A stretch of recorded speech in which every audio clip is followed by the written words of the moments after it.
Sir मेरे से लोग एक सवाल पूछते हैं कि वोडाफोन आइडिया का 5G यहाँ पर कब तक आएगा। मतलब कि जियो और एयरटेल के साथ वोडाफोन ने भी तो 5G का स्पेक्ट्रम लिया था, लेकिन वोडाफोन आइडिया की तरफ से ऑफिशियल अनाउंसमेंट अभी तक नहीं आया। तो चलो इसी से रिलेटेड इंटरेस्टिंग बात बताता हूँ जो आप लोगों को पता नहीं होगी। जब गवर्नमेंट ने 5G स्पेक्ट्रम का ऑक्शन किया था ना, तो उसके साथ एक छोटी सी शर्त रखी थी, और शर्त ये थी कि यहाँ पे जो स्पेक्ट्रम ऑक्शन के बाद 52 वीक्स के अंदर उन्हें 5G को कहीं ना कहीं इंडिया में डिप्लॉय करना है, कि 3 मेट्रो सिटीज के अंदर 5G को डिप्लॉय करना पड़ेगा, और जो इंडिया में 22 सर्कल्स है, हर सर्कल के अंदर एक शहर के अंदर 5G को डिप्लॉय करना पड़ेगा।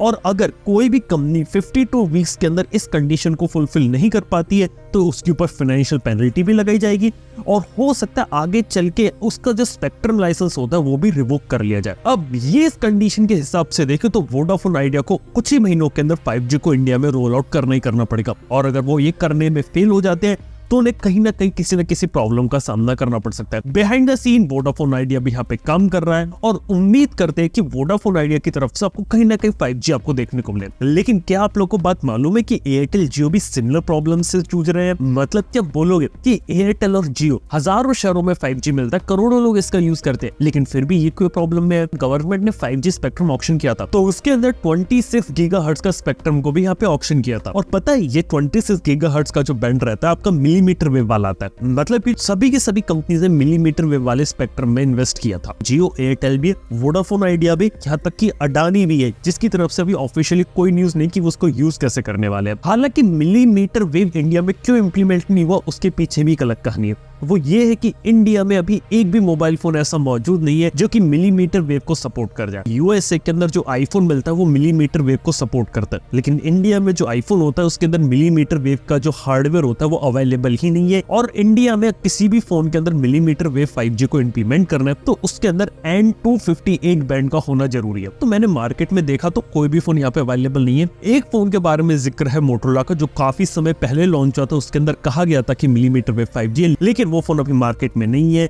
बहुत ही कम बिका है, तो वेरीफाई कर पाना बहुत मुश्किल है कि उस फोन के अंदर ये चीज चलेगी कि नहीं चलेगी। जब यहाँ पे हार्डवेयर ही नहीं है तो वो रोल आउट करेंगी कैसे, और करेंगी तो यहाँ पे इसका यूज कैसे करेंगे। और इसका जो एक यूज केस जो यहाँ पे मेरे को समझ में आया ना, वो एंटरप्राइज और बिजनेस सेक्टर में हो सकता है। मतलब एक एग्जांपल समझाता हूँ। मान लीजिए आप एक एयरपोर्ट के अंदर, और एयरपोर्ट के अंदर मान लीजिए 5G नेटवर्क है, तो और ज्यादा लोग अगर कनेक्टेड हो गए तो वहां पे हाई स्पीड कैसे प्रोवाइड की जाए?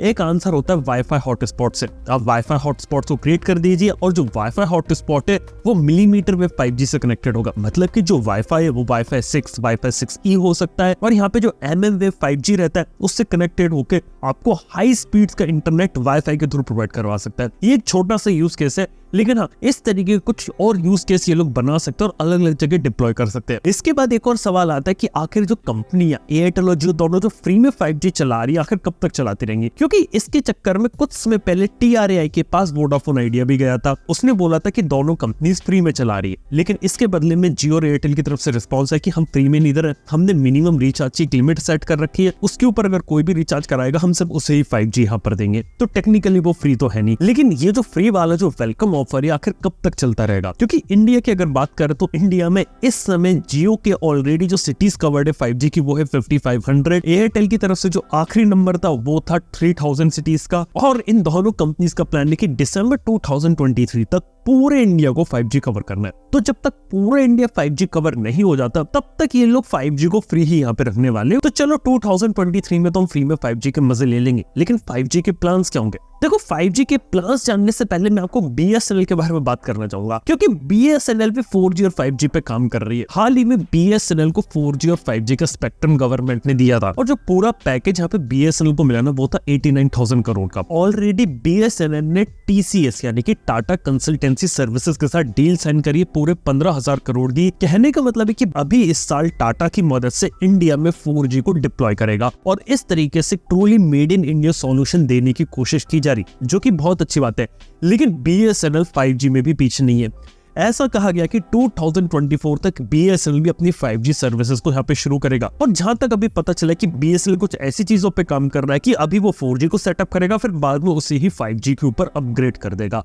जिस कारण से BSNL का भी 5G शायद आपको 2024 में देखने को मिले। अभी हमने 5G के बारे में बात कर ली, लेकिन एक जो प्रॉब्लम रहती है ना टेलीकॉम कंपनीज के साथ, वो रहते हैं कुछ समय बाद प्राइसेस को हाइक कर देती है। मतलब कि आपको 2016 और 17 याद है, जैसे ही जियो आया उसने पहले फ्री में दिया, उसके बाद जो प्लान्स लेकर आए वो सबसे सस्ते थे। तब से लेके अभी तक जियो के प्लान्स भी इंक्रीज हुए, एयरटेल ने भी अपने प्लान्स को इंक्रीज किया और वोडाफोन आइडिया ने भी किया। अब इसके पीछे का रीजन है कि जो एवरेज रेवेन्यू पर यूजर है इन कंपनीज का काफी कम था और इसको उन्हें ज्यादा से ज्यादा इंक्रीज करना है, क्योंकि उन्होंने काफी बड़ी इन्वेस्टमेंट करी है 4G के अंदर प्लस 5G के अंदर। जियो ने अकेले ने 5G स्पेक्ट्रम के लिए 88,000 करोड़ रुपीस इन्वेस्ट करे, वही एयरटेल ने 43,000 करोड़ और वोडाफोन आइडिया ने 18,000 करोड़ रुपीस स्पेंड करे। जो 4G स्पेक्ट्रम ऑक्शन हुआ था 2021 में, उसके अंदर जो टोटल स्पेक्ट्रम गवर्नमेंट ने बेचा ना, उसकी कीमत भी 77,000 करोड़ थी। ये जो कॉस्ट होती है ना, सिर्फ स्पेक्ट्रम खरीदने की कॉस्ट होती है, इसको डिप्लॉय करने के लिए उन्हें बाहर से काफी सारी मशीन्स को इंपोर्ट करना पड़ता है, जैसे एरिक्सन हो गई, नोकिया हो गई। इन कंपनी से लोग इक्विपमेंट लेते और उसको यहाँ पे डिप्लॉय करते हैं। एयरटेल ने यहाँ पे $2.5 बिलियन की डील साइन करी थी सिर्फ 5G इक्विपमेंट्स के लिए।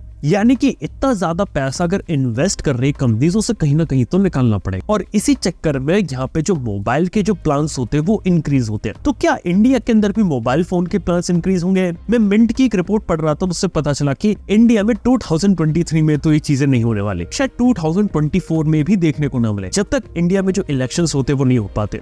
2024 में इलेक्शंस होने वाले और इलेक्शन तक जो मोबाइल फोन के टैरिफ प्लान्स है वो इंक्रीज तो नहीं होंगे, और हो सकता है तब तक जितनी भी कंपनीज वो यहाँ पे आपको फ्री में 5G प्रोवाइड करती रहे। लेकिन जैसी इलेक्शन खत्म होगा और उसके कुछ समय के बाद प्लान्स में तो इंक्रीज आना है, क्योंकि अभी जिस ग्रेड पे कंपनीज ऑपरेट कर रही है और जितने उनके खर्चे हैं उस हिसाब से चीजें बैलेंस नहीं हो रही। उन्हें कहीं ना कहीं प्राइसेस को इंक्रीज करना पड़ेगा। खुद यहाँ पे एयरटेल के CTO का भी एक बयान था कि यहाँ पे अगर 5G अगर डिप्लॉय होगा तो 4G के कंपैरिजन में 25% से लेकर 50% उसके प्लान्स होंगे। मतलब मान लीजिए अगर 4G के लिए आज इस समय अगर आप 200 रुपए पे करते हैं तो 5G के लिए शायद ये चीज 250 या 300 रुपए हो सकती है। और ऐसा हो सकता है कि 5G के अलग प्लान ना निकालने की बजाय ये लोग 4G 5G के मिक्स प्लान ही निकाल दे, जिसके अंदर आपको एक रिचार्ज कराना है, उसके बाद आप 4G 5G दोनों को यहाँ पे यूज कर पाएंगे। कहा गया है कि 2025 तक आपको रेट इंक्रीज होते हुए देखने को मिलेंगे और उसके बाद जाके कहीं ना कहीं आपको स्टेबिलिटी देखने को मिलेगी। इंडिया में भी 5G की डिमांड बहुत तेजी से बढ़ी है। आज के समय में जो लोग हैं वो 4G फोन को खरीदना तक बंद कर दिया, मतलब 15,000 रुपए के ऊपर 4G फोन बिक ही नहीं सकता। हर कोई यहाँ पे 5G फोन को ही लेना पसंद करता है और इसका मेन इम्पैक्ट तो ये भी पड़ा है कि इंडिया में 5G बहुत तेजी से पॉपुलर है और ऊपर से 2022 के एंड तक 1 करोड़ लोग तो 5G को यूज कर रहे थे और कहा गया कि 2028